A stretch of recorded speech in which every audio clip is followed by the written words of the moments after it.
नमस्कार, आप देख रहे हैं देश का सवाल और मैं हूं आपके साथ राकेश टंडन।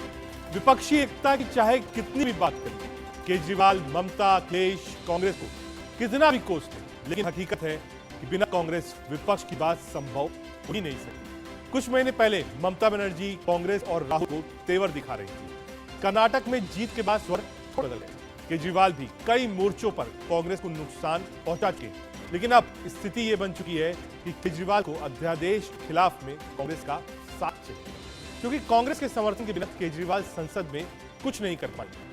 ऐसे में केजरीवाल ने ब्लैकमेल करने के साथ तेवर भी दिखाए हैं। विपक्ष की पहली बैठक में ही आम आदमी पार्टी की नाराजगी दिख गई। शिमला में दूसरी बैठक से पहले केजरीवाल को फाइनल आंसर चाहिए, और आंसर अगर हाँ में नहीं हुआ तो वो बैठक से दूर ही रहेंगे। यानी कुल मिलाकर अब सारी बॉल कांग्रेस के कोर्ट में। अब सवाल यह है कि कांग्रेस विपक्ष की एकजुटता को लेकर क्या नरम होगी, क्या केजरीवाल के साथ समर्थन के नाम पर कोई डील होगी। इन्हीं सब मुद्दों पर आज चर्चा होगी, लेकिन पहले कुछ राजनीतिक बयान। और इसलिए आज हमने ये कहना पड़ा है कि अगर कांग्रेस राज्यसभा में इस मुद्दे पे आम आदमी पार्टी और सारी विपक्ष का साथ नहीं देती, तो ऐसा कोई भी गठबंधन जिसमें कांग्रेस शामिल हो उसमें आम आदमी पार्टी का रहना मुश्किल हो जाएगा। ये प्रसन्नता है कि जिस देश से हम वहां इकट्ठा हुए थे वो पूरी तरह पूरा हुआ। हमारा लक्ष्य जो था वो हुआ, आम सहमत बनी उस मुद्दे पर, और उसके बाद शिमला में हम मिल रहे हैं, हिमाचल में मिले और सीटों एडजस्टमेंट शुरू हो जाए। यही तो था हमारा लक्ष्य। इतनी बड़ी बैठक हुई, कश्मीर से लेके कन्याकुमारी तक सभी बड़े नेता सब लोग उपस्थित रहे और एक मत हो करके फासिस्ट फोर्सेस के खिलाफ जो है गोलबंद होने का ऐलान किया और एक देश को दिशा दिखाने के लिए सब लोग एकजुट हुए। और ये कोई हम अपने हित के लिए या उनके हित के लिए नहीं, बल्कि जनता की मांग पर हम लोग एक। अब पिछले कल की विपक्ष की बैठक देख के तो मैं यही कहूंगा कि रंगमंच सज चुका है, नाटक मंडली इकट्ठी हो गई है, क्या किरदार निभाने वो बता दिए गए हैं। अब नाटक शुरू हो जाएगा एकता एकजुटता का, लेकिन 2024 के आते ही ये बिखर जाएंगे, क्योंकि ना नेता है ना नीति है और नीयत में भी खोट है, और जनता इनको घर बिठाएगी और फिर एक बार पूर्ण बहुमत की मोदी सरकार बनाएगी। देश का सवाल क्या है? अध्यादेश पर आपके साथ कांग्रेस क्यों नहीं? पहला। दूसरा, अभी से इतना सिर फटोवल, आगे क्या होगा? क्या कांग्रेस आपसे कोई बदला ले रही है? क्या कांग्रेस की अगर एकजुटता की राह में रोड़ा है? ये 3-4 देश का सवाल है जो हम अपने जो गेस्ट पैनल है उसे समझने की कोशिश करेंगे कि आखिर ये एकता क्यों नहीं बन पा रही। हम सीधे अपने ग्राफिक्स स्टूडियो में आपको लेकर चलते हैं, वहां समझने की कोशिश करेंगे कि आखिर वो पेज क्या क्या है, वो क्या क्या चीजें हैं जिनके कारण ये गठबंधन ना होने की संभावनाएं ज्यादा है, वो क्या क्या बिंदु हैं जिसके चलते अरविंद केजरीवाल को बाहर निकल के जाना पड़ा। सीधे ग्राफिक्स में देखिए आप।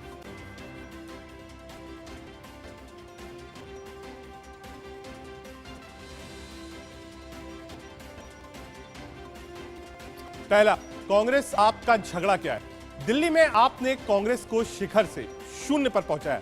3 टर्म का कार्यकाल था शीला दीक्षित जी का, उसको आपने उखाड़ फेंका। दूसरा, पंजाब में भी आम आदमी पार्टी ने कांग्रेस को सत्ता से बाहर कर दिया, यानी जहां पर कांग्रेस काबिज थी उन 2 स्टेट्स में बीजेपी ने, आम आदमी पार्टी ने रिप्लेस किया कांग्रेस पार्टी को।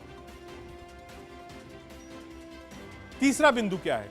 कई राज्यों में आपकी वजह से कांग्रेस को नुकसान हुआ है। मैच, अगर आप गुजरात की बात करिए तो कांग्रेस ने कहा बी टीम है, कांग्रेस के वोट खाए।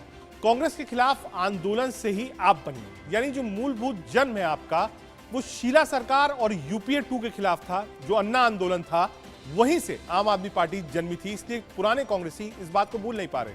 आपने कांग्रेस को भ्रष्टाचारी करार दिया था। वो जो बयान थे अरविंद केजरीवाल साहब के लगातार सोनिया गांधी, राहुल गांधी और कांग्रेस के खिलाफ, वो आज जो मिलाप होना है वो मिलाप नहीं होने दे रहे। ये 3-4 बिंदु है। हम सीधे अपने स्टूडियो चलेंगे, हमारे साथ एक लंबा चौड़ा पैनल होगा, सीधे उनसे बातचीत करेंगे और समझने की कोशिश करेंगे कि आखिर ये अलायंस कैसे होगा। हमारे साथ बातचीत करने के लिए गोपाल कृष्ण अग्रवाल साहब बीजेपी की तरफ से, सुजाता पॉल प्रवक्ता कांग्रेस पार्टी, मोहम्मद तौसीफुर रहमान प्रवक्ता टीएमसी की ओर से, इम्तियाज अहमद अंसारी महासचिव बिहार जेडीयू हमारे साथ हैं, और प्रवीण कुमार आपका पक्ष रखने के लिए हमारे साथ हैं। सबसे पहले प्रवीण जी के पास चलेंगे। प्रवीण जी, कल जब मैं डिबेट कर रहा था तो एक प्रवक्ता ने, पैनलिस्ट ने इस बात को कहा कांग्रेस का जो दिल है वो धड़कता है आपके आ जाने से। देखिए, अभी जो मसला चल रहा है पूरे देश भर में, जिस तरीके से भारतीय जनता पार्टी ने पूरी तरीके से संविधान का मजाक बना दिया है, लोकतंत्र का मजाक बना दिया है, आम आदमी पार्टी इस लड़ाई को लगातार हमेशा से उठाती आई है। और जब से भारतीय जनता पार्टी की सरकार बनी है, जब से तुष्टीकरण की राजनीति शुरू करी है, तब से हमारी पार्टी मोदी सरकार के खिलाफ, भारतीय जनता पार्टी के खिलाफ आवाज उठाती रही है। और अभी भी आम आदमी पार्टी चाहती है कि विपक्ष एकजुट हो और मिलकर जो है मोदी सरकार को जवाब दे। लेकिन ये नहीं हो सकता कि कांग्रेस पार्टी जो है डबल गेम खेले या कांग्रेस पार्टी जो है दो नाव पे सवार रहे। इस समय दिल्ली में बहुत बड़ी विडंबना है। दिल्ली की जनता के अधिकारों का सवाल, जिस तरीके से अध्यादेश लाके दिल्ली की जनता के साथ छल किया, दिल्ली की जनता जो इतनी उम्मीदों के साथ दिल्ली सरकार को लाई, पूरी तरीके से पावर छीन ली गई। जो पावर जो है कोर्ट ने उन्हें दी थी, कोर्ट ने 8 साल की लड़ाई के बाद जो है वो पावर दिल्ली सरकार को दी। ठीक है, ये पूरा मसला मेरे भी संज्ञान में है, दर्शकों के भी संज्ञान में। प्रवीण जी, आज बात एक लेवल ऊपर की है, ऑर्डिनेंस की बात नहीं है। वो एक राजनीतिक लड़ाई है, मूलभूत लड़ाई है जो आप लड़ रहे हैं राजनीतिक दल के नाते, और आम आदमी पार्टी दिल्ली में सरकार है, बिल्कुल लड़ सकते हैं। यहां बात विपक्षी एकता की है 24 के लिए, और कांग्रेस ने यही कहा कि यह ऑर्डिनेंस का मामला है, राज्यसभा का मामला है, के दायरे का मामला है, यह बात वहां होनी चाहिए। और आज आरजेडी के कई नेताओं ने कहा कि बहुत ऑटोक्रेटिक रवैया था केजरीवाल साहब का, जिस तरीके से वो वापस आए और प्रेस वार्ता में कल विपक्ष के साथ नहीं बैठे। जब कल मीटिंग थी उसमें कुल मिला के 12 दल थे, और 12 में से 11 दलों ने हमें इस ऑर्डिनेंस के ऊपर समर्थन दे चुका है। उन्होंने 5-5 मिनट की प्रेस कॉन्फ्रेंस करके पूरी तरीके से आम आदमी पार्टी सरकार को पूरी तरीके से समर्थन दिया है कि इस ऑर्डिनेंस के खिलाफ जब राज्यसभा में वोट होगी तो उनके एमपी जो है वो इस ऑर्डिनेंस को रोकने के लिए वोट करेंगे। लेकिन कांग्रेस को इतनी क्या परेशानी है? क्या वो संविधान बचाना नहीं चाहती? क्या वो लोकतंत्र बचाना नहीं चाहती? क्या वो जुडिशरी में विश्वास नहीं रखती? सुजाता जी, क्या परेशानी है?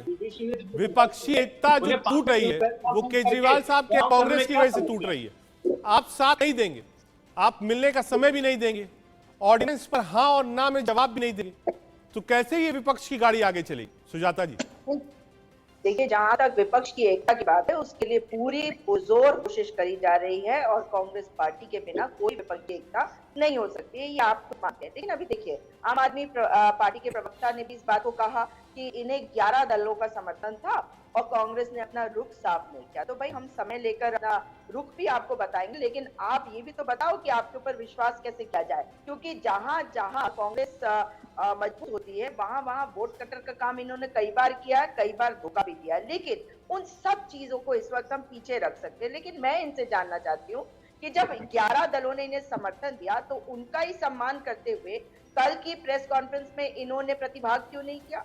इसका मतलब ही है कि कहीं ना कहीं, मतलब अब आप देखिए, 11 समर्थन दे रहे हैं, एक नहीं दे रहा है, इसलिए ये नहीं बैठ रहे। भाई अगर आप ऐसे देखें तो टीएमसी को भी दिक्कतें हैं, सबको किसी इशू पे दिक्कत हो सकती है। ठीक है, हमने देखा है अधीर रंजन साहब ने जो बयान दिया ममता बनर्जी के खिलाफ, सॉर्ट आउट करा जा सकता है। ठीक है, लेकिन तो भी सब साथ थे, और वहां लोगों ने कहा कि हम लोग एक दल नहीं है, अलग अलग राज्यों के भी दल हैं, लेकिन एक कारण से हम लोग साथ बैठ सकते हैं, यही बात हुई थी। ठीक है, गोपाल कृष्ण अग्रवाल साहब के पास।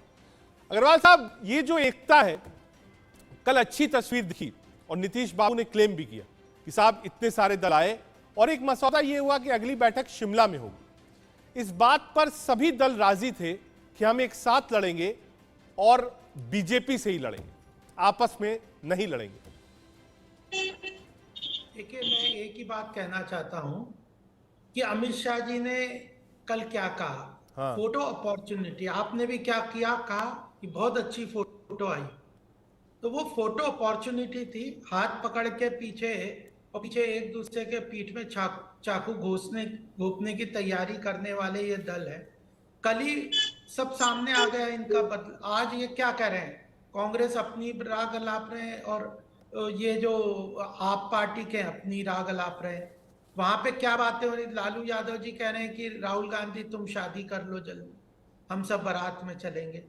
तो यह राजनीति में जिस तरह से देश के हित की बात होनी चाहिए, देश के ज्वलन समस्याओं पे चर्चा होना चाहिए, विदेश में जिस तरह से राहुल गांधी अपने देश की गर्व को नीचा करने का काम करते हैं, उस पे उनको समझाना चाहिए।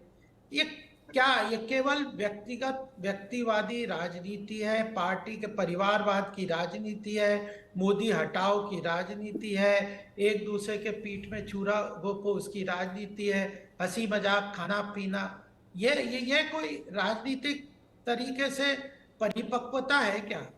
अपोजिशन यूनिटी एक तरीके से एक सपने वाली बातें हैं, और अल्टीमेटली जब तक इनका एम ये रहेगा, ठीक है, कि किसी भी तरह हमारे साथ इम्तियाज अहमद अंसारी जेडीयू और रहमान साहब टीएमसी के पक्ष से। सुजाता जी एक मिनट आ रहा हूं आप दोनों के पास। सुजाता जी, क्या ये सिर्फ और सिर्फ अवसरवाद है? पहला आरोप बीजेपी का। दूसरा, बीजेपी ने ही सवाल उठाया था, बाराती सारे आ गए हैं इस मीटिंग के लिए कल के, दुल्हा कौन है 24 का ये बताइए। और लालू जी ने उसके बाद कहा था कि दुल्हा आप बन जाइए, बाराती हम बनने को तैयार। ये सवाल मुझसे है? बिल्कुल आप ही से मैम। जी देखिए, मैं यही बात कहूंगी कि जो एक बड़े बात करते हैं जिस तरह से, वो एक हल्का पल था जिस वक्त लालू प्रसाद यादव जी ने राहुल जी को ये बात कही। मगर रविशंकर प्रसाद जब विपक्ष को बारात और उनके दूल्हे की बात करते हैं, तो मैं जानना चाहती हूँ, क्या मोदी जी वो दूल्हा है जिनको वो घुमाते हैं जगह जगह पे? मगर कर्नाटक और हिमाचल में तो उनका जुलूस निकल चुका है, और अब वो इनके जुलूस निकालने की और तैयारी कर रहे हैं। गोपाल अग्रवाल जी ने बातें करी कि अमित शाह ने कहा फोटो ऑफ। हाँ, फोटो तो खिंचवाने का अधिकार जो है वो केवल प्रधानमंत्री को है, कि वो आपके स्टेज पे अकेले रहे, केदारनाथ मंदिर के गर्भगृह में अकेले रहे, वो स्टेज पे अकेले रहे और अपनी ही अकेले फोटो खिंचवाए, क्योंकि व्यक्तिवादी राजनीति है आपकी, और इसी व्यक्तिवादी राजनीति से हम आज लड़ रहे हैं टंडन जी, क्योंकि इस देश में एक संविधान है, एक लोकतंत्र है, जिसमें हर व्यक्ति को बोलने का अधिकार है। इसीलिए तो आज ये चर्चा हो रही है। आम आदमी पार्टी कुछ बात कह रही है, हम भी उस बात को सुन रहे हैं और उस पर चर्चा भी कर रहे हैं। क्या भारतीय जनता पार्टी के अंदर अगर कोई भी बात निकल के आती है, कभी भी वो बाहर निकल के आएगी? नहीं आएगी, क्योंकि ये चोरी छुपे चाकू घोंपने का काम करते हैं, ये तो चुनी हुई सरकारों को गिराते हैं। इसलिए रहमान साहब के पास जाऊंगा, टीएमसी का पक्ष जाने आ रहा हूं सुजाता जी। रहमान साहब, टीएमसी भी और कांग्रेस कई मुद्दों पर आमने सामने है, चुनाव भी आमने सामने लड़ती हैं, संसद में भी हमने देखा कई सारे ऐसे मुद्दे होते हैं जहां टीएमसी की लाइन अलग होती है, हमेशा कांग्रेस के साथ नहीं होती। लेकिन कल ममता बनर्जी ने बहुत साफ कहा हो सकता है हम अलग हो, लेकिन कुछ मुद्दे ऐसे हैं और उन्हीं मुद्दों के लिए काम हो रहा है, कॉमन मिनिमम प्रोग्राम। तो जब बंगाल में जहां कांग्रेस, लेफ्ट और टीएमसी लड़ाई है, साथ आ सकती है, तो ये जो केजरीवाल और कांग्रेस वाला पेच है, इसको कैसे देखते हैं आप और क्या होना चाहिए इसमें? देखिए, ममता बनर्जी का जो स्टैंड था वो 1-2 महीने से काफी क्लियर था, वो मिलकर काम करने को तैयार हैं। बस फर्क यही था कि भैया जो जहां पर स्ट्रांग है उसको आप वहां पर सपोर्ट करिए और कैंपेनिंग वहां करिए, और बात की बात देखी जाएगी टिकट शेयरिंग, क्योंकि लोग जहां जैसे पैनिक कर जाते हैं ना, भाजपा वाले वैसे ही पैनिक कर जाते हैं, जैसे वो खूबसूरत तस्वीर कल की वो देखते हैं पैनिक कर जाते हैं। तो हर चीज बहुत आराम से करने पड़ेगा और देखना पड़ेगा। रही बात अरविंद केजरीवाल और कांग्रेस की, देखिए दोनों ही बहुत बड़ी पार्टी है, आप दोनों को नकार नहीं सकते हैं कि कोई छोटी सी पार्टी है कोई, और अरविंद केजरीवाल साहब को नेशनल वो भी दर्जा मिल गया है आम आदमी पार्टी को। तो दोनों को अपने पक्ष में रहकर इज्जत से इस चीज को समझना बहुत जरूरी है। और रही बात यूनिटी की, तो यूनिटी तो जरूर होगा सर, इसमें क्या मसला है? और आप इतने वरिष्ठ पत्रकार हैं, आपको पता होना चाहिए कि पॉलिटिक्स में ना कोई दोस्ती ज्यादा दिन रहती है, ना दुश्मनी ज्यादा दिन रहती है, मगर सही और संयम से इस स्टेप्स को लिया जाता है, अलग अलग चीजों को देखकर। और देखिए ये कितनी मजाक वाली बात है कि कल से मैं देख रहा हूं कि लालू प्रसाद यादव जो हैं वो एक बहुत वरिष्ठ नेता हैं पूरे हिंदुस्तान के। अगर उन्होंने कह भी दिया कि राहुल गांधी की शादी कब हो रही है, दुल्हा कब बनेंगे, हम उनके पीछे जाना चाहते हैं, उनकी बारात जाना चाहते हैं, इसमें कौन सी बुरी बात हो गई? अगर आप प्रधानमंत्री से यह सवाल पूछ सकते हैं कि आप आम काट के खाते हैं कि चूस चूस के खाते हैं, तो इसमें मजाक नहीं बन रहा है। और राहुल गांधी के बारे अगर किसी ने कुछ पूछ लिया तो मजाक बन रहा है। तो मुझे इतना ही जानना है कि भाजपा वालों के खेमा में जो ये खुजली मची हुई है, जो ये मतलब जो अचपत मच चुका है, ये क्यों है? और हम अगर यूनिटी की तरफ से जा रहे तो सबसे बड़ा यूनिटी जो होगा सर, वो कन्याकुमारी से कश्मीर तक जनता के साथ होगा। ठीक है, वो गठबंधन जो होगा लोगों के साथ होगा। बीजेपी परेशान। मैं अग्रवाल साहब आ रहा हूं जवाब लेने। एक बार इम्तियाज अहमद अंसारी जेडीयू का पक्ष रखने के लिए, सारा जो फुटेज जिसको हम लोग कहते हैं ना सर, जो फोकस था, सेंटर ऑफ अट्रैक्शन, वो नीतीश बाबू थे। और हम लोग ये क्योस लगा रहे थे कि शायद कल ही उनको संयोजक घोषित कर दिया जाएगा, लेकिन ऐसा नहीं हुआ। अब यहां से लेकर जो 10 तारीख तक का समय है, इसमें नीतीश बाबू क्या क्या काम करने वाले विपक्षी एकता के लिए? और सबसे पहला बैरिकेड आप और कांग्रेस के बीच में है, जो सीधे सीधे दिखाई पड़ा। नीतीश कुमार जी विपक्ष की आवाज है, वॉइस ऑफ ऑपोजिशन, एक बात। और ये जो विपक्ष एकता, तमाम देश की राजनीतिक दल, छोटी बड़ी, सब एक साथ जो बैठी है, उसका मकसद क्या है? लोकतंत्र की सुरक्षा, देश के संविधान की सुरक्षा और देश के इतिहास को बदलने की जो साजिश किया जा रहा है लगातार भाजपा सरकार से, उसकी सुरक्षा। ये सवाल देश के सामने है और देश के सामने इन तमाम सवालों का जो संविधान का सवाल है, देश की डेमोक्रेसी का सवाल है, देश की लोकतंत्र का सवाल है। इसी तरह का सवाल 1974 में जयप्रकाश नारायण के नेतृत्व में देश में संपूर्ण क्रांति हुआ था। क्या असर हुआ था? तमाम एकता हुआ था। और आज देश घोषित आपातकाल से गुजर रहा है। देश का क्या है? देश के तमाम सवालों पे 2014 में आदरणीय नरेंद्र मोदी से वादा किया था, वो तमाम वादा उनका जुमला हो गया। विस्तार में जाएंगे तो लगभग 1 घंटा लगे। आप भी समझ रहे हैं, चाहे वो काला धन का मामला हो, नोटबंदी का मामला हो, किसान का सवाल का हो, बेटी पढ़ाओ बेटी बचाओ का सवाल हो, और तमाम उग्रवाद उद्योगपतियों के हाथ में देश का खजाना, विजय माल्या हो, नीरव मोदी हो, मेहुल चौकसी हो, सब इस देश का खजाना लेकर के भाग गया। और इस देश में भारतीय जनता पार्टी के नाम से लोगों का शासन है, आदरणीय प्रधानमंत्री नरेंद्र मोदी जी का, देश के गृह मंत्री अमित शाह जी का और इनके मित्र उद्योगपति अडानी का। हाँ। और तमाम आकाश से लेके पाताल तक तमाम LIC हो, बैंक हो, डीजल हो, पेट्रोल हो, थोड़ा सा रहेगा सर विपक्षी एकता पर। एक मिनट समझ जाइए। और ये अमित शाह जी ने कल क्या बयान दिया कि भाजपा 300 सीट जीतेगी। अमित शाह के बयान से ये साबित हो जाता है कि भारतीय जनता पार्टी 2023 की अंगड़ाई या 2024 में भारतीय जनता पार्टी की विदाई है। जब देश के गृह मंत्री खुद बोल रहे हैं कि 300। अग्रवाल साहब, 2-3 लोग जिन्होंने सवाल उठाया, पहला इम्तियाज अहमद अंसारी साहब ने, रहमान साहब ने, तो आ रहा हूँ सर, मैंने पॉइंट ले लिया आपका, जवाब ले लीजिए गोपाल अग्रवाल जी से। कैसे बनेंगे, किसकी शक्ल होगी, किसकी लीडरशिप होगी? आ रहा हूँ सर, आ रहा हूँ। अगर आप लोग आपस में बातचीत कर रहेंगे फिर नहीं हो पाएगा। आपने एक सवाल पूछा है, क्योंकि भाजपा को ही जवाब देना है, आप लोग विपक्ष के 4 लोग हैं, वो अकेले सत्ताधारी है। अगर आप मुस्कुरा भी रहे हैं, आप 3-4 सवाल है। पहला, विपक्ष एकजुट हो रहा है, क्या भाजपा को उससे कोई परेशानी है? दूसरा, आप बार बार कहेंगे साहब बारात कौन, दूल्हा कौन, बारात कौन, दूल्हा कौन? लालू जी ने कह दिया साहब दूल्हे राहुल गांधी। आगे बताइए। तीसरा, एक ग्राफिक्स हम आपको दिखा रहे थे, कुछ आंकड़ों के साथ दिखा रहे थे, जिसमें सीटों के लिहाज से आप देखिए तो लगभग 200 सीट ऐसी है जहां कांग्रेस और बीजेपी की 1-on-1 फाइट है। लगभग 160 सीट ऐसी हैं जहां पर जो कॉम्बिनेशन होता है, यानी वोट का बंटवारा होता है, उसका फायदा 14 और 19 में बीजेपी को मिला था। मैं पीसीएस कहूंगा, एक बार वाली ग्राफिक्स डालिएगा। तो ये जो बंटवारे वाली वोट्स हैं, जो बटे 14 और 19 में, अगर विपक्ष एकजुट आता है, पैन, छोटी चीजें हैं, केजरीवाल साहब, कांग्रेस पार्टी, मुझे लगता है ये आने वाले समय में बहुत बड़ा इशू नहीं होगा अगर लोग सीरियस हैं तो क्या ये किसी तरीके का चैलेंज है बीजेपी के लिए 24 में कि सब लोग एक साथ आ जाते हैं, एक कैंडिडेट देते हैं बीजेपी के खिलाफ?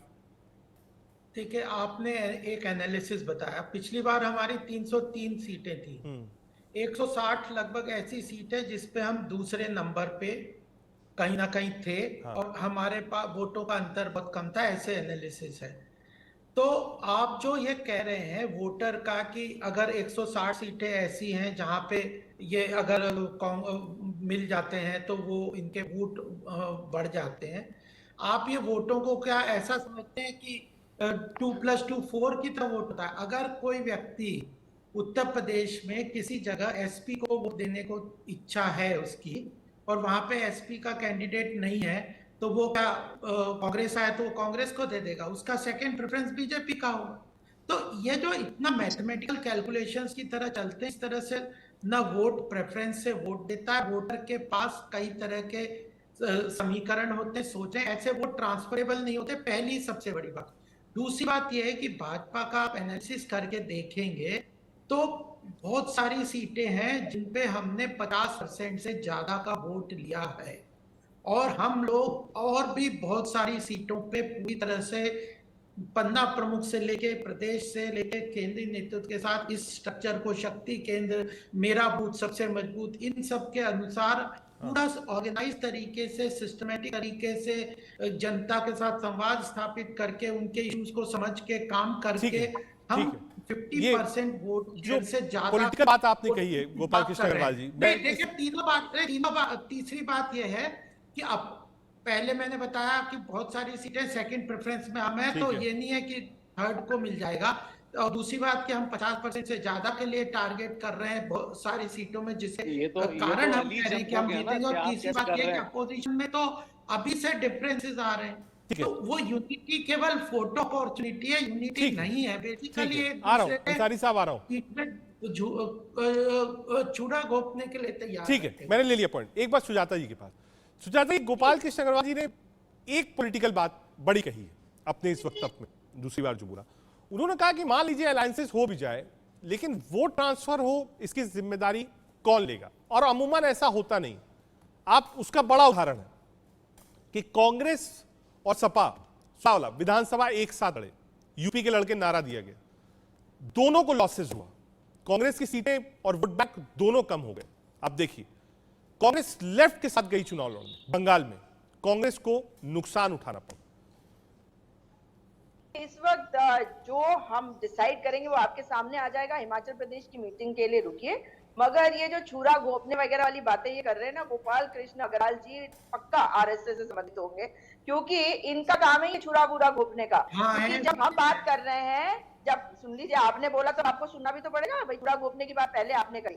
अब जहां बात है विपक्षी एकता की, इस वक्त जनता के अंदर क्या समस्या आती है, उनको लगता है कि हम किसको वोट दे। ये जो बात कह रहे हैं उसमें कुछ फैक्ट हो सकता था, लेकिन आज के परिप्रेक्ष्य में इसमें कोई फैक्ट नहीं रहेगा, कोई इस मजबूती नहीं है, क्योंकि जनता जो है वो ये कह रही है कि आप लोग सब आओ ना, हमें नहीं समझ में आता कि हम किसको वोट दे। अगर समाजवादी पार्टी है, जैसे आपने एग्जाम्पल लिया तो मैं वो एग्जाम्पल ले रही हूँ, और कांग्रेस पार्टी है और 3-4 और पार्टियां हैं, तब हमें लगता है कि इनमें से हम किसको वोट दें, क्योंकि हमारा फर्स्ट प्रेफरेंस है कांग्रेस पार्टी और सेकंड समाजवादी, तो हमारे को समझ नहीं आता कि कौन जीतने वाला है। तो पिछले चुनाव में यही हुआ था, लोगों को ये लगा कि समाजवादी पार्टी शायद ज्यादा मजबूती से जीतेगी, इस वजह से हमारे वोट उन्हीं को ट्रांसफर हुआ। ये आप लोगों की सारी एनालिसिस पहले बता दी है। अब मगर हिमाचल प्रदेश में देखिए क्या हुआ। ये जो गोपाल जब बोल रहे हैं ना, इन्हें समझना चाहिए कि जनता क्या चाहती है। वहां पे ये खुद कहते हैं कि हमारा वो परसेंटेज बदला नहीं, क्या बदला?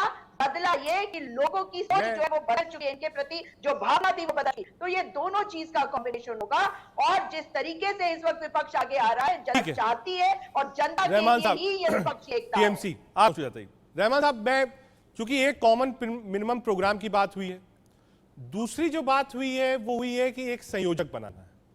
तीसरी और सबसे महत्वपूर्ण बात मुझे लगता है पटना का, क्योंकि तापमान बहुत ज्यादा था, गर्मी ज्यादा थी, इसीलिए अगला डेस्टिनेशन शिमला चुना गया है।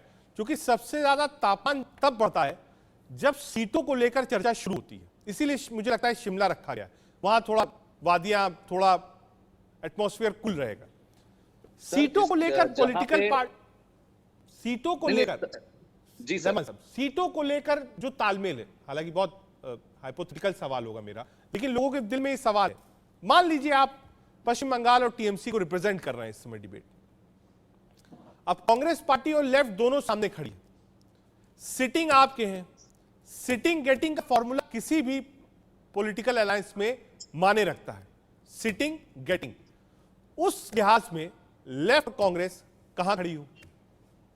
देखिए, मुझे लेफ्ट का पक्ष तो अभी समझ में नहीं आ रहा है, क्योंकि लेफ्ट अपने क्या डिसाइड, क्योंकि वो अपने बुक ऑफ लॉस से जाते हैं, आपको पता होना चाहिए। वो कैडर्स बेस्ड पार्टी है और उनके जो कॉमरेड्स हैं बिल्कुल अपने किताब के बाहर नहीं जा सकते, वो अपने किताब के हिसाब से जाते हैं। तो क्या डिसाइड करेंगे नहीं पता, पर मुझे राहुल गांधी पर इतना तो भरोसा है अपने एक पॉलिटिकल छोटे से करियर में कि उनके पास दिमाग है और काफी वो कूल माइंड एक इंसान है, तो उनको पता होना चाहिए कि सीट शेयरिंग के हिसाब से बंगाल में क्या होना चाहिए। अगर मैं यही बात अगर मैं राजस्थान में बोलूंगा कि हमें एमपी टिकट्स चाहिए वहां पे टीएमसी, तो टीएमसी का वहां पर कोई वजूद नहीं है और ये बोलने में कोई शर्म की बात नहीं है। ठीक है रहमान साहब, मैं इसी में बीच में आप ही के पास हूं, कहीं नहीं जा रहा हूं।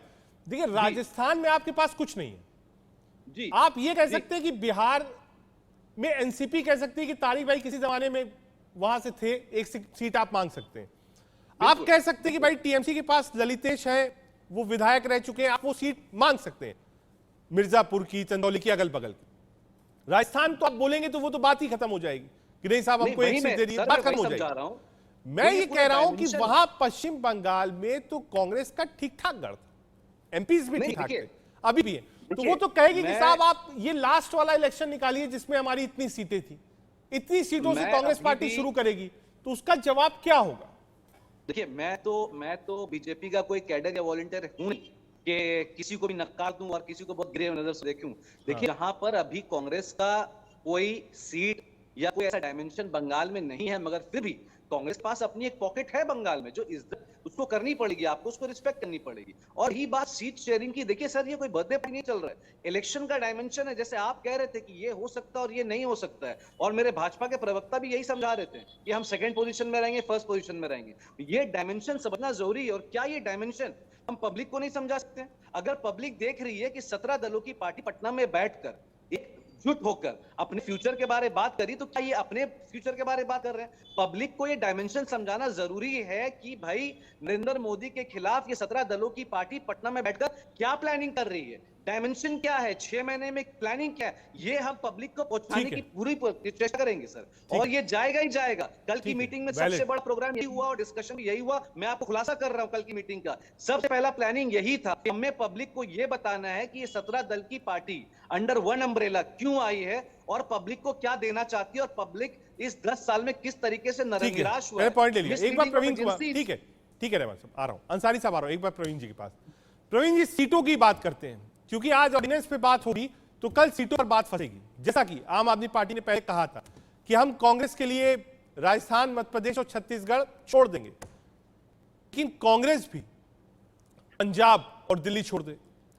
अब कांग्रेस के जो लीडर्स हैं दोनों ही जगह सरकार रह चुकी है और आपने ही रिप्लेस किया है, कांग्रेस कैसे फाइट छोड़ दे पंजाब और दिल्ली में? देखिए अजित जी, मैं दो चीज कहना चाहूंगा। एक तो जो विपक्षी एकता की कैलकुलेशन की बात हो रही थी कि भारतीय जनता पार्टी को कैसे हराएंगे, बहुत इजी कैलकुलेशन है। जब 2019 का चुनाव हुआ, भारतीय जनता पार्टी का 37%, 37.36% वोट शेयर था, और बाकी कांग्रेस का 19% था, और बाकी अदर पार्टीज का मिला दी जाए तो 15 से 18% के बीच वोट शेयर था, जो इस टाइम जो है तो एंटी बीजेपी पार्टीज है। तो अगर ये पार्टियां मिलकर लड़ेंगी तो बहुत इजी और बहुत इजी कैलकुलेशन स्टैटिक्स है। मैं बहुत स्पेसिफिक, प्रवीण क्या होगा ना, देखिए जब आप विपक्षी एकता की बात करेंगे ना तो कोई दिक्कत नहीं है। स्टालिन साहब नहीं आएंगे दिल्ली में सीट मांगने के लिए, ना अखिलेश यादव जाएंगे पश्चिम बंगाल में लड़ने। मैं बहुत स्पेसिफिक सवाल, देखिए मैं रहमान साहब से बहुत स्पेसिफिक पूछा था, ये प्रॉब्लम मान लीजिए ऑर्डिनेंस की प्रॉब्लम सॉल्व हो गई, प्रवीण जी मान लीजिए ऑर्डिनेंस की प्रॉब्लम सॉल्व हो गई, हाइपोथेटिकल सवाल, मैं कह रहा हूं हो जाएगी सॉल्व, संसद सत्र जैसे शुरू होगा उसके एक दिन पहले सॉल्व हो जाएगी। मेरा ये कहना है जो नेक्स्ट प्रॉब्लम होगी वो सीट शेयरिंग की होगी। क्या आप पंजाब में और दिल्ली में कांग्रेस पार्टी के लिए स्पेस देंगे, लोकसभा में अलायंस करेंगे, सीट छोड़ेंगे? देखिए ये तो सारी चीजें जो है बैठ के तय होगी, और विपक्षी एकता नाम ही सीखा है कि आपस में किस तरीके से कोऑर्डिनेशन हो, किस तरीके से सीटों पर डिस्कशन हो, जहाँ पे जिस पार्टी का वर्चस्व ज्यादा है उसे ज्यादा प्राथमिकता मिलनी चाहिए, जहाँ पे वर्चस्व नहीं है दूसरी पार्टी को प्राथमिकता मिलनी चाहिए। ये सिंपल कैलकुलेशन है और ये आपस में बैठ के तय हो जाएगा। लेकिन जो बड़ा सवाल ये है, आ रहा हूं इसी बात पे, जो आपने कहा कैलकुलेशन, सीधे अंसारी जी के पास, इम्तियाज अहमद अंसारी साहब। अंसारी साहब, जो सीट्स है उसका कैलकुलेशन, मैं बिल्कुल नहीं कहूंगा कि आप नीतीश बाबू ने क्या फॉर्मूला बनाया, राजनीतिक तौर पर उसका कैलकुलेशन कैसे किया जाए? हमने जो आज तक पढ़ा, समझा, तो देखे, रिपोर्टिंग करी, उसमें सिटिंग गेटिंग था। अगर मान लीजिए बीजेपी का क्लीन स्वीप है तो लास्ट टू लास्ट सिलेक्शन यानी 2009 और 14 के हिसाब से लोकसभा की सीटें तय करी जाती हैं, या फिर नंबर 2 और नंबर 3 के हिसाब से तय की जाती है, और लास्ट में कास्ट इक्वेशन दिया जाता है। उसमें कई बार ऐसा होता है कि किसी दल का कैंडिडेट होता है, किसी और के सिंबल पर लड़ जाता है, क्योंकि आंकड़े बराबर करने होते हैं। क्या फॉर्मूला होगा सीट अरेंजमेंट्स को लेकर? अंसारी साहब के फॉर्मूला साफ है।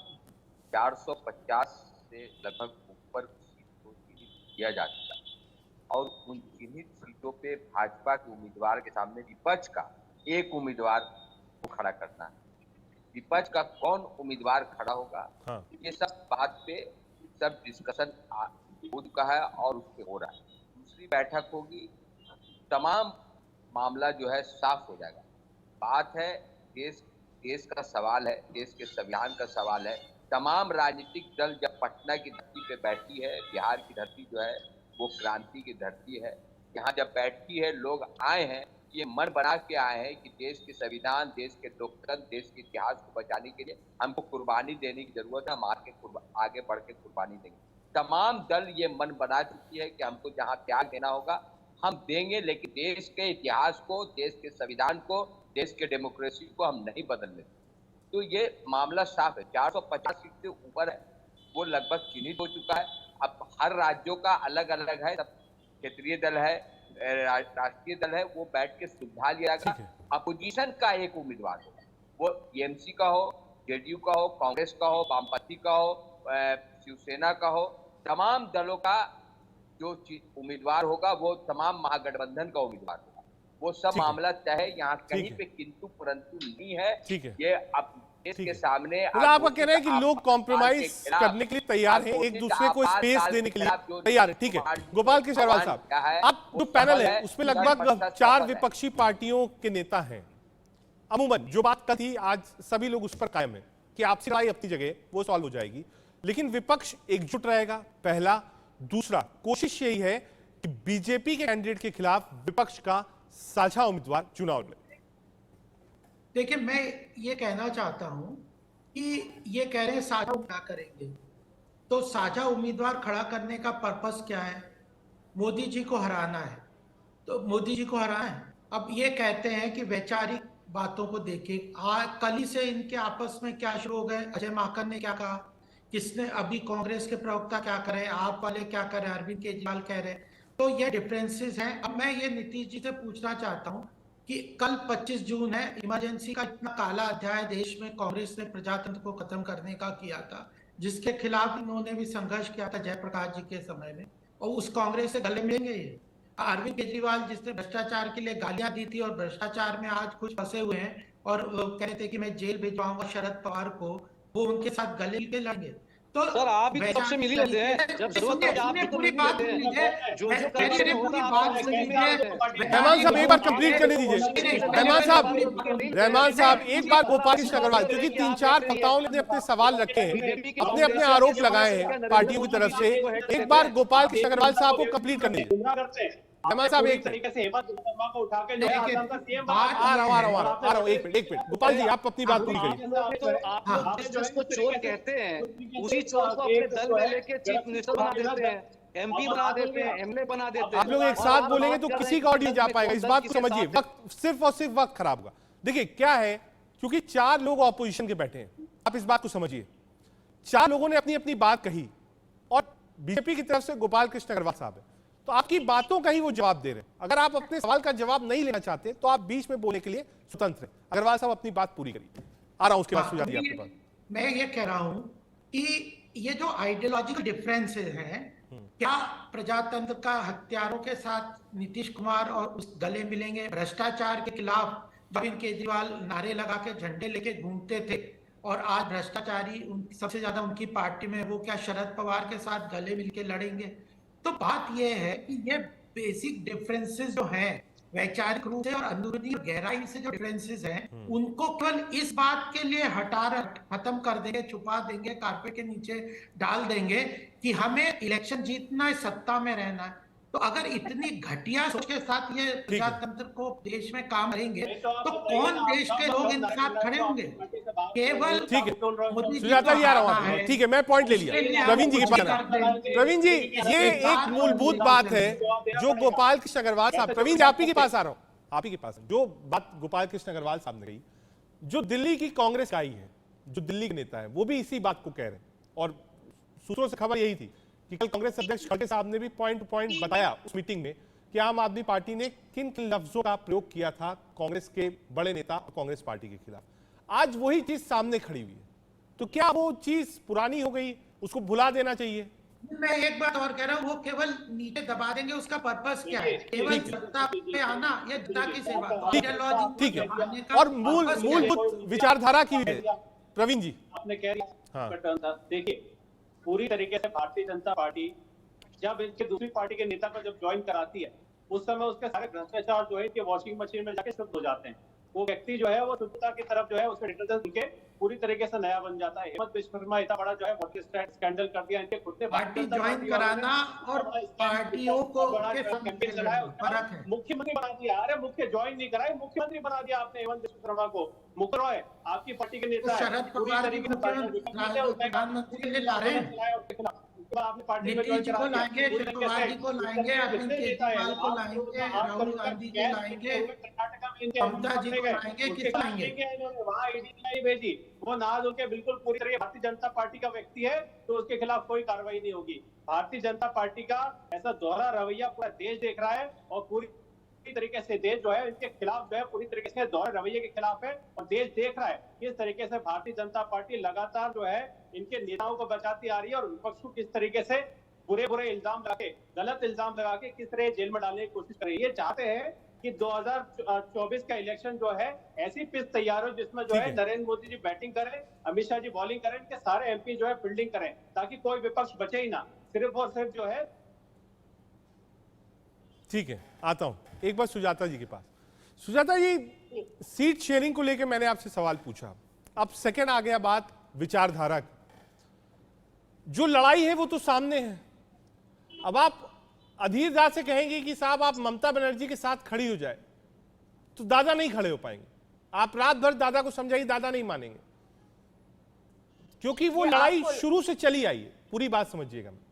दूसरा, हो सकता है कि कांग्रेस का आला कमान मान जाए ऑर्डिनेंस की बात को, विपक्षी एकता के दबाव में कह दे नहीं साहब ठीक है हम आपका समर्थन कर देंगे, लेकिन जो दिल्ली की इकाई है, अजय माखन साहब हो, संदीप दीक्षित जी हो, कई सारे नेता जो लगातार लड़ते आए हैं आपसे, वो कैसे मानेंगे? देखिए, यहाँ पर हमें ये नहीं भूलना चाहिए कि हम एक संघीय ढांचे में रहते हैं और इसी कारण से ये सारे जो हैं जिसको टीथिंग प्रॉब्लम्स कहते हैं ये आएंगे और आने भी चाहिए। और हम आज में जीते हैं, हम कल में नहीं जीते। हम भाजपा की तरह दोगले नहीं है जो विपक्षियों को तोड़ फोड़ करके उन पर ईडी सीबीआई छोड़ के अपने से जुड़वा लेते हैं। तो पहली बात, आप जब बात करते हैं ममता बनर्जी जी के बारे में, तो ममता बनर्जी तो कांग्रेस में ही थी ना पहले। इस लोकतंत्र को स्थापित करने वाली कांग्रेस पार्टी है। भारतीय जनता पार्टी का तो जन्म भी नहीं हुआ था और इनके पूर्वज तो कभी भी इस संविधान के साथ नहीं खड़े हुए, लोकतंत्र के साथ नहीं खड़े हुए। बीच में मत बोलना, मैंने बीच में नहीं बोला।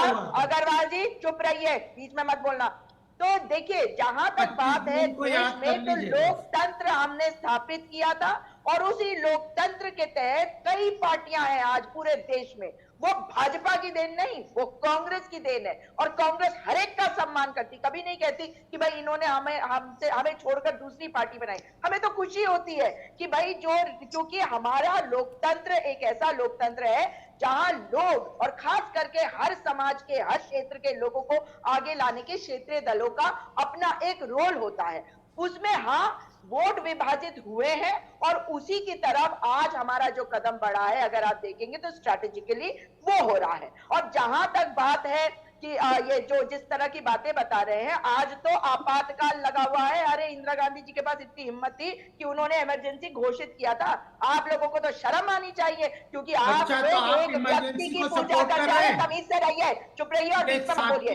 गोपाल कृष्ण अग्रवाल, आप मोदी जी की पूजा कर सकते हैं, हम जनता की पूजा करते हैं। जनता जनार्दन होती है। आप लोगों के नेता केशव प्रसाद मौर्य ने कल कहा कि गांव में मोदी को खौफ होना चाहिए जनता का, क्योंकि जनता जनार्दन होती है। आप लोग जनता का अपमान करते हैं, आप बच्चों के ऊपर लाठियों से प्रहार करते हैं। जहां जहां आपकी सरकार है वहां आपने माहौल खराब किया है, और जहां सरकार नहीं है वहां कोशिश में लगे रहते हैं कि सरकारों को कैसे कमजोर करें, माहौल खराब करें, क्योंकि माहौल नहीं खराब हुआ तो आपको तो वोट भी नहीं मिल सकते जब तक आप लोगों को पोलराइज नहीं करेंगे। इसी कारण से आप फेल हो गए कर्नाटका में, इसी कारण से आप फेल हो गए हिमाचल प्रदेश में, जहां मैक्सिमम लोग हिंदू हैं। ये जो आप खेल खेलते हैं ना, ये खतरनाक खेल है। अग्रवाल साहब, ये जो विपक्षी एकता की शुरुआत हुई है, ठीक है, मैं आ रहा हूं, शर्म नहीं करते।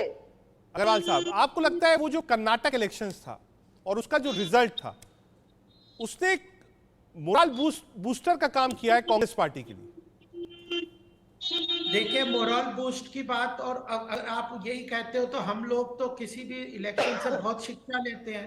कांग्रेस तो 44 पे आ गई तब भी शिक्षा नहीं ले रही। उनके इंटरनल जो असेसमेंट है वो कहते हैं कि हमें रास्ता बदलना है, फिर भी नहीं सीख रहे। हम तो कर्नाटका में जलूस निकलवा रहे थे अपने नेता का, एक नेता बचा है, दूसरा नेता नहीं है। गुजरात की पूरी कैबिनेट साफ कर दी, मुख्यमंत्री के साथ पेगासस से सुन लिया ना कि अंदर ही अंदर विरोध के स्वर उठ रहे हैं। उत्तराखंड को 3 मुख्यमंत्री दिए और त्रिपुरा में मुख्यमंत्री बदला, जहां जी में आता मुख्यमंत्री बदल दो। अरे कोई नेता का सम्मान करते हो, जितने को भ्रष्टाचारी बताते हो उनको अपनी पार्टी में ले लेते हो, एक बार जवाब तो ले लीजिए। बताते हो उनको अपनी पार्टी में ले लेते हो, तब पंचवत नहीं आता। कोई ना कोई किसी का बेटा होगा। और ठीक है, एक बार 30 सेकंड गोपाल कृष्ण अग्रवाल जी को दे दीजिए। अग्रवाल साहब 30 सेकंड में बस वाइंड अप करना है। मैं अभी साधना जी से केवल एक ही पूछ रहा हूँ, इन्होंने यहाँ पे नेशनल चैनल पे कह दिया कि हम इमरजेंसी, इंदिरा गांधी में हिम्मत थी कि वो इमरजेंसी लगा सकी। कितनी घटिया बात है देश के लिए। अरे घटिया बात तो आप कर रहे हैं। ठीक है, हमने उसके लिए माफी मांगी। वक्त की थोड़ी कमी है, देश के सवाल में आज के लिए इतना ही। आप सभी मेहमानों का बहुत शुक्रिया। कोशिश हमारी थी कि एक अच्छी डिबेट हो, समझने की कोशिश करें कि आखिर विपक्ष क्या सोचता है। विपक्ष एक साथ है, यहाँ जो प्रवक्ता थे उन्होंने भी यही बात कही कि हाँ, विपक्ष एक साथ है और चाहता है कि आगे लड़ाई साथ में लड़ी जाए बीजेपी से। लेकिन जब संयोजक की बात आती है कोई दिक्कत नहीं है, साथ बैठने की बात आती है, फोटो खिंचाने की, प्रेस कॉन्फ्रेंस की, कोई दिक्कत नहीं है। लेकिन जब किसी राजनीतिक पार्टी और नेता से आप सीट की बात करेंगे और वो भी सीट लेने की बात करेंगे, सीट बंटवारे की बात करेंगे, तब राजनीतिक पारा पूरा हाई होता है। इसीलिए शिमला को चुना गया है, वहां पारा थोड़ा कम होगा। देश का सवाल आज के लिए इतना ही। देखते रहिए इंडिया न्यूज़।